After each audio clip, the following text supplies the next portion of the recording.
Olá, boa noite. Esse é o Conversas Cruzadas aqui na TV Com, canal 36 da NET e Via Max. Hoje o programa discute as medidas anunciadas recentemente pelo governo federal para combater o avanço do crack no Brasil, essa epidemia que é o crack.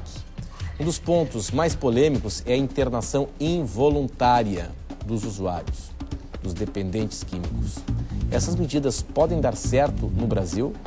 Há um rastro de legalidade nessas medidas?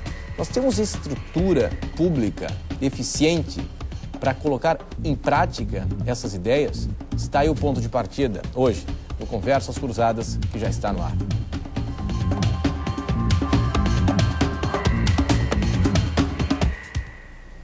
E aí, qual é a sua opinião? Essa medida mais emblemática, mais forte da política do governo federal de combate ao crack, das internações involuntárias. Qual é a sua opinião? Participe do programa no e-mail conversas@tvcom.com.br. Também estamos no Twitter, twitter.com/conversastvcom.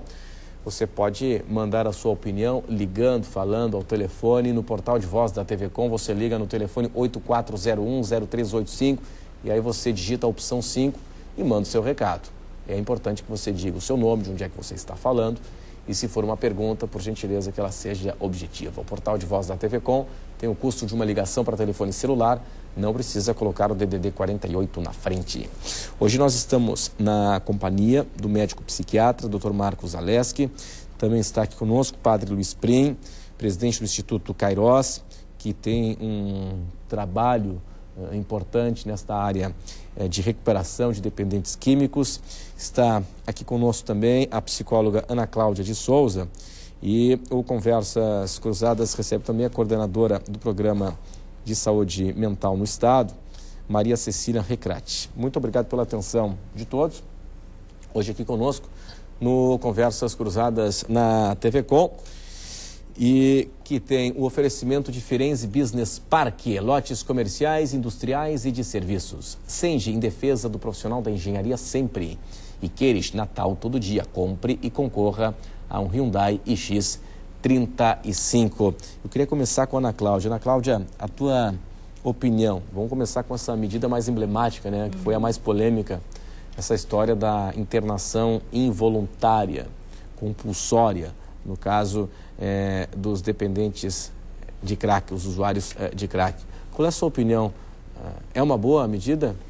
Tecnicamente, né, num problema como o do crack, não há outra possibilidade, né? Na conjuntura e do modo como o crack acontece na Cracolândia, as pessoas lá, né, bastante, né, sem condição material, né, numa condição aí limite, não há outra possibilidade, ou para essa condição, vendo bem, né, há outras classes aí, pegas, classes sociais em que há outra possibilidade, mas nessas condições aí mais gritantes é uma medida necessária, né? É uma situação é um problema de saúde pública, é um problema de vida ou morte, né? E e esse programa vai assistir, vai atender, vai ter essa repercussão de trazer para salvação, no final das contas, para recuperar uma pessoa que está numa condição quase como cometendo suicídio, vamos dizer assim. O governo federal anunciou 4 bilhões de reais no país, né?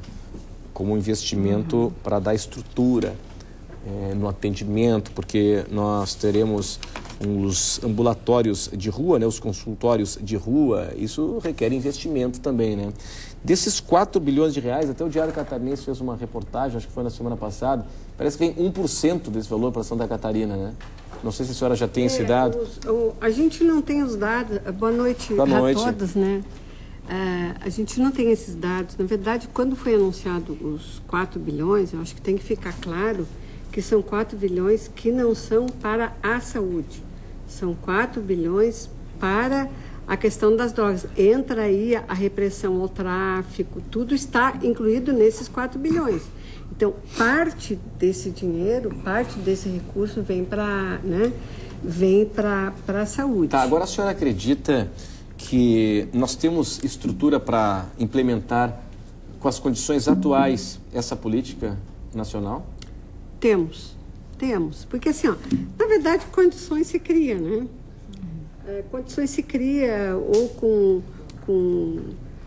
com políticas públicas, com recursos financeiros, com vontade política e esse novo, que a gente chama de Plano Crack 2, na verdade é a segunda versão do Plano de Combate ao Crack, porque o primeiro foi em 2010, final de 2009, mas agora ele vem bem mais incrementado, né? A questão do investimento na saúde. A minha área, que é a saúde, eu tô sabendo realmente o investimento da saúde. Tá, mas eu queria entender o seguinte, a senhora falou em vontade política, com dinheiro, enfim. Tá, mas essa grana não chegou ainda. Eu quero saber qual a estrutura atual. Tem como, por exemplo, nós disponibilizarmos essas equipes volantes nos chamados consultórios de rua. O ministro disse que serão criados 308 consultórios de rua, com médicos, psicólogos, enfermeiros, enfim.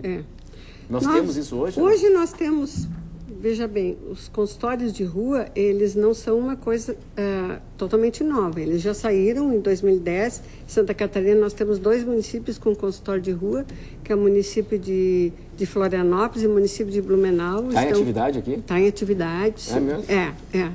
2 consultórios, porque saiu no início de 2010, teve o primeiro edital, né, para consultório de rua. Como é que funciona? Como é que funciona esse consultório? Assim, o consultório de rua, na verdade, a gente chama de consultório. Esses dias uma pessoa me dizia assim, pois eu fiquei sabendo que vai ser construindo uns consultórios de aço que vão ficar no meio da rua, porque assim, a palavra consultório leva as pessoas a pensar que tem que ser uma casa fechada. Ele é volante, consultório de rua é uma equipe volante. Que volante? Uma equipe volante. É uma ambulância?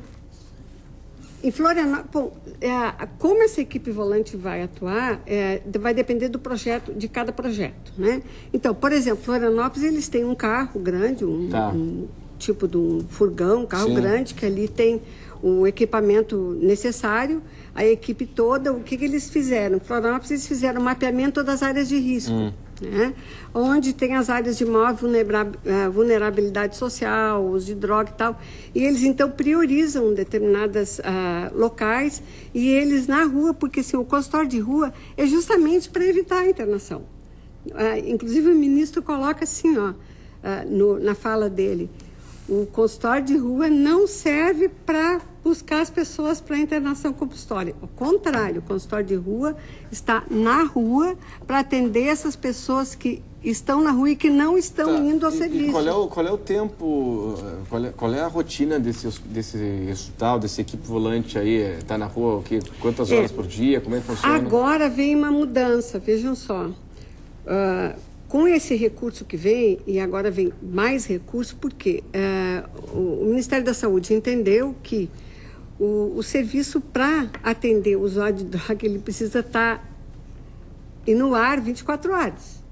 Né? Porque se nós temos uma rede de CAPs, nós temos uma rede ambulatorial. Nós não temos isso hoje. Hoje, exatamente. Então, o que vem agora? Bastante recurso para isso. O consultório de rua vai funcionar 24 horas. Mas eu quero entender, esse consultório de rua hoje, ele funciona que horário comercial? Como é que funciona? Ele funciona, eu tenho a impressão que Florianópolis, eu não tenho bem certeza, mas para Florianópolis ele funciona até 8, 9 horas, mas não funciona de madrugada. Não tá ainda... E a proposta agora, nessa nova, porque assim, a gente está aguardando, na verdade, Igor, a gente está aguardando...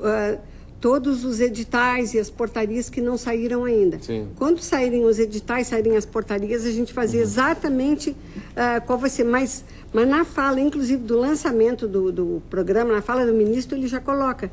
E muito bem colocado, que é o que precisa realmente. Os CAPs 24 horas estão aí. Muito dinheiro para transformar os CAPs em CAPs 24 horas. E os consultórios de rua também 24 horas. Muito bem. Doutor Marcos Zaleski, essa questão da internação compulsória, qual é a opinião do senhor? Boa noite. Boa noite. A questão do crack, essa epidemia do crack, ela realmente ela precisa de medidas urgentes, né? Eu estava acompanhando aqui a fala da nossa coordenadora e assim, é admirável até o esforço que o governo está fazendo para investir mais e para aumentar a rede, porque a prevalência de crack no Brasil hoje, ela na década de 90 para os anos 2000 agora, ela dobrou. ela dobrou, ela passou de 0,5% para 1% mais ou menos da população, que só em Santa Catarina a gente teria em torno de 50 mil casos, né, de usuários de crack. Isso a grosso modo é uma rede que está capilarizando pelo Brasil inteiro. São quase 100% dos municípios têm usuários de crack em quase todo o Brasil. Então, a rede extremamente extensa, é uma epidemia assim de dimensões realmente extraordinárias, né? Por uma doença que tem uma dependência violenta, muito forte, que você tem poucas possibilidades de recuperação. Então, os recursos têm que ser investidos de forma realmente maciça, né? Hoje, eu não vejo condições ainda, com relação à internação compulsória, não há dúvida, né? Porque os pacientes não têm autodeterminação, eles não conseguem parar, eles estão muito comprometidos, não tem como eles pedirem ajuda, eles geralmente vão aos locais para uma internação e se recusam a internar, porque o desejo pelo consumo de crack é muito forte. Claro. Os primeiros 10, 15 dias, o paciente pede para sair, ele fica muito agoniado, angustiado, ele tem que normalmente fazer uma desintoxicação mais forte ainda, mais controlada do que a população usuária de cocaína, usuária de álcool e de outras drogas. Mas, se não for feito de forma compulsória, normalmente o paciente, principalmente carente, esse que está na Cracolândia, ele não vai. O de classe média, aquele usuário que tem um apoio familiar, às vezes, exatamente. né? Aí você pode fazer uma internação até involuntária, né? Porque tem uma diferença involuntária com pedido pela família. Compulsória é por uma determinação judicial. Sim. Mas, cara, nesse caso aí, é por determinação judicial ou a equipe tem autonomia para internar, dependendo do quadro clínico? Me parece que vai ser feita uma legislação específica para isso, né? Eu acho que vai ser uma legislação que autoriza as equipes de saúde a fazer internações. Isso depende de uma legislação própria. Sim, Muito bem. Doutor, a gente vai ampliar essa discussão, né? Porque é muito polêmico. Padre Luiz Prim, e aí, padre, pela experiência do senhor, né? O senhor que trabalha já há bastante tempo no tratamento de dependentes químicos, lida diretamente com esse problema, enfim. O que o senhor achou dessa ação do governo federal de combater essa epidemia, especialmente essa questão da internação compulsória? Boa noite. Uma boa noite a todos, doutora Ana Cláudia, doutora Maria Cecília, doutor Marcos, ao Renato, os amigos e amigas que nos acompanham pela TV Com. A oportunidade de nós debatermos esse tema é extremamente oportuno e acredito não só pela medida que veio, né? Crack é possível vencer, do dia 7 de dezembro, mas porque na verdade o crack está presente na coletividade há muitos anos já, né? Semana retrasada, dia 1º de dezembro, nós tivemos em Florianópolis um evento interessante celebrando os 30 anos de combate à AIDS no estado. Isso me lembra esses problemas sociais que vão se agravando, né? Como o caso do crack. Nós estamos discutindo o crack, mas na verdade o crack não é hoje o que nós temos de mais agudo como subproduto da cocaína em relação à causa de dependência, né? Aqui em Florianópolis mesmo, há pelo menos 5 verões atrás, já se vem apreendendo, no nível da repressão, apreendendo outras substâncias também originadas da cocaína, como é o crack, gerações posteriores ao crack, uma das quais é o Oxy, que ficou famoso há alguns meses atrás. É mais pesado que o crack, o Oxy? Potencializa o uso, né? É mais pesado que o crack. O Oxy, desculpa a minha ignorância, mas o Oxy é para fumar também? É isso? É para fumar, sim. Em cachimbo e tal? Bom, a ação da cocaína que faz com que ela seja absorvida mais rapidamente com uma forma mais potente. Na verdade é um crack mais piorado, vamos dizer assim. Piorado, né? Uhum. Eu costumo, para explicar assim meio numa imagem meio rápida, meio chã, digo que o crack é a raspa do tacho, né? A merla é a raspa da raspa, o paco é a raspa da raspa da raspa. E o Oxy é a raspa da raspa da raspa da raspa, é a 4ª geração. Sim. Né? Então, o crack não é o que temos de, pelo menos no meu entendimento, na nossa experiência, não é o que temos assim de mais grave. De qualquer forma, a lei é interessante, é bom, ela traz algumas novidades, é um programa integrado, Ministério da Saúde, Ministério da Justiça, mostra o interesse do poder público em responder a esse desafio social, e é um desafio social, é uma questão de falência, né, da sociedade. Esse conjunto de ações integradas necessariamente deve articular o poder público nas suas diferentes esferas, deve articular a sociedade civil, procura aumentar a oferta de tratamento, procura enfrentar o tráfico e as organizações criminosas e também ampliar as ações de prevenção. Teoricamente isso é excelente, acho que está excelente. Agora a coisa pega na prática, né? Internação compulsória, ela já é possível e não é de hoje, né? As famosas internações na marra, né? Por determinação judicial ou não. A nossa experiência demonstra que internação na marra, internação compulsória não funciona. Não funciona? Não. O índice assim de sucesso é muito pequenininho. Por qual razão, né? padre? Porque o camarada não está afim, ele tem um... E esse ponto é fundamental. Ele tem que estar afim, ele tem que querer, né? Mesmo alguém que está com dignidade zero, que está na sarjeta... Eu parto do pressuposto, espero que não seja uma heresia, doutor Marcos, né? Mas eu parto do pressuposto que usar é bom, né? Que dá prazer. Dá prazer, dá um barato diferente. Sim. Né? E o problema não é o uso, né, de uma substância.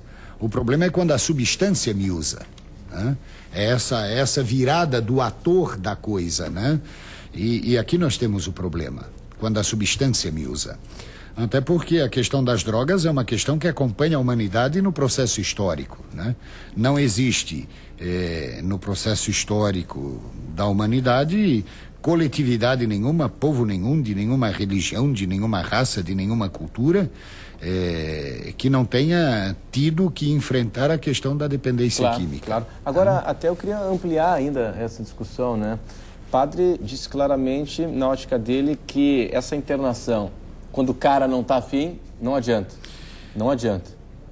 É isso, né, padre? Mas até que ponto ele não está afim? Ele tem ainda consciência da sua realidade? Eu penso que a internação... Quando ele é resistente à internação. Pois é, mas até que ponto ele tem condição de definir a necessidade desse tratamento? Mas nesse ponto, então, isso eu queria entender só a posição do senhor. O senhor diz que quando ele não está afim, não resolve. Agora, mas ele não tem a plena consciência para saber se ele está afim, se não está afim, para ter uma posição... O meu medo em relação à possibilidade de internação involuntária é de que ela justifique outros tipos de ações involuntárias que a história já nos legou, de pessoas que para o corpo social que dominava na ocasião não eram interessantes. O senhor acha que hoje é ambiente com controle social... com a sociedade civil organizada, com a imprensa, o senhor acha que ainda há espaço para isso? Nós já tivemos em cidades muito próximas de nós, Florianópolis mesmo, né, episódios, e não são tão recentes, eles são até recorrentes em Florianópolis, de limpeza da cidade. Sim, o senhor está querendo, imagino que o senhor faz a referência quando dá a ideia de se implementar o tolerância zero em Florianópolis. O tolerância zero é uma ideia interessante. Não, eu também acho, mas com o aspecto de que as pessoas que ficam nas praças, abandonadas, serão colocadas em vans e... o tolerância zero não pode ser isso, transferir o meu problema para o município vizinho. Aliás, sobre esse assunto tem a ver com droga também, né? Vocês acompanharam, curiosidade, na pesquisa do Instituto Mapa essa semana sobre Florianópolis, a opinião de quem mora aqui sobre a cidade. E havia um item ali onde a população defendia o seguinte. A pergunta também é sacana, né? A pergunta era assim, você acha que as pessoas que vêm morar em Florianópolis, de outros estados, de outros municípios, enfim, e que não têm condições financeiras para se sustentar aqui, devem ser mandadas de volta para os seus domicílios, enfim, de origem? Aí deu bem alto, né? Deu sim a resposta. Né? Essa estratificação social é complicada, né? Só para deixar claro o seguinte, né? Existe algo... Não é questão de ser a favor ou contra. Não corremos o risco de sermos deportados, então. É que a Constituição a Constituição é muito clara, né? A Constituição é muito clara nesse aspecto, no direito de ir e vir das pessoas, né? Bom, a gente vai para o intervalo, doutor, e em instantes nós estaremos de volta aqui na sequência do Conversas Cruzadas na TV Com. Até já.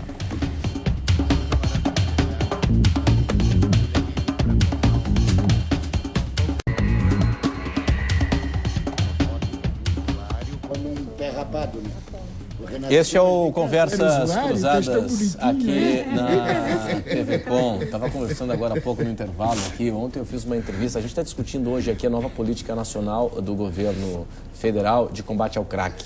E o tema polêmico é a internação involuntária, né? O cidadão está lá e aí é dependente químico e toma-se a atitude e resta definir ainda se isso precisa de decisão judicial ou cabe autonomia da equipe médica para internar de forma compulsória o dependente químico do crack. É isso que a gente está discutindo aqui. Eu estava conversando agora com o Padre Prim no intervalo. Ontem eu fiz uma entrevista com um frei. É um frei da Associação Vida Nueva. Fazem um trabalho fantástico na Palhoça de reintegração social. De moradores de rua. Moradores de rua. E aí é interessante, padre. Eu estava puxando minha orelha aqui agora há pouco pelo seguinte. A gente vive muito de estereótipos, né? E aí chegou um interno da moradia, né? Da casa, que recebe, que dá o lar, né? Para os moradores de rua. Pô, eu olhei para ele e parecia um ministro da economia, né? Um cara completamente recuperado, dentição boa, limpo, barba feita, bem arrumado. Um cara normal, né? A gente vive muito de estereótipos, né, padre? Mas mesmo a história desse rapaz, ele, se não me engano, ele está já na instituição há 4 anos. 4 anos. Quer dizer, esse resgate já deve ter acontecido, né? E certamente ele chegou na instituição, ele não estava nesse quadro que acabasse de descrever. Claro. Mas, se me permite, eu acho que, resgatando a questão que você levantou da internação compulsória ou internação involuntária, isso absolutamente não é uma coisa nova, está lá na Lei 10.216 de 2001, que é a Lei da Reforma Psiquiátrica, é a lei que traz uma nova forma, né, de tratar a saúde mental. Essa lei já existe, mas isso é tão grave, a internação compulsória ou involuntária, ela é tão grave que tem na própria Lei 10.216 que cada pessoa internada involuntariamente, porque a internação compulsória e involuntária é a mesma coisa, só que um é pela justiça e o outro não, mas as duas são involuntárias. Você tem que, para cada pessoa internada involuntariamente, o hospital precisa comunicar ao Ministério Público no prazo de 72 horas. Porque foi isso tão pela grave. Lei, pela lei? Pela Lei 10.216, está lá, artigo 5º. 2001, é a lei que está valendo para... Tem que comunicar ao Ministério Público. Comunicar ao Ministério Público no prazo máximo de 72 horas. Por quê? Foi pelas internações compulsórias e as internações voluntárias que nós enchemos todos os manicômios, que nós temos ainda hoje, no IPQ, não é o IPQ, agora é o Centro de Convivência Santana, nós temos hoje ainda 250 pessoas internadas que não têm minimamente contato com a família, não sabe mais, tem gente que está há 50 anos internado lá dentro. Né?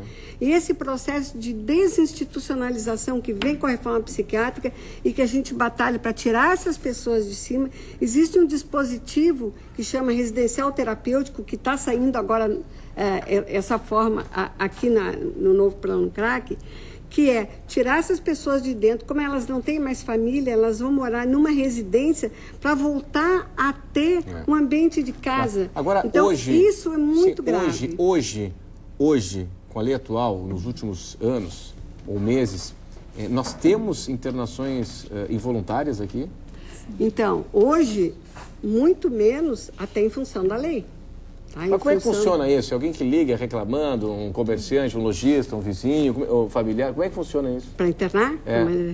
Bom, a internação involuntária, até como o Padre Prim bem explicou, a internação involuntária pode ser a família. A família vai lá, interna, ou a pessoa está em surto, ou a pessoa está interna.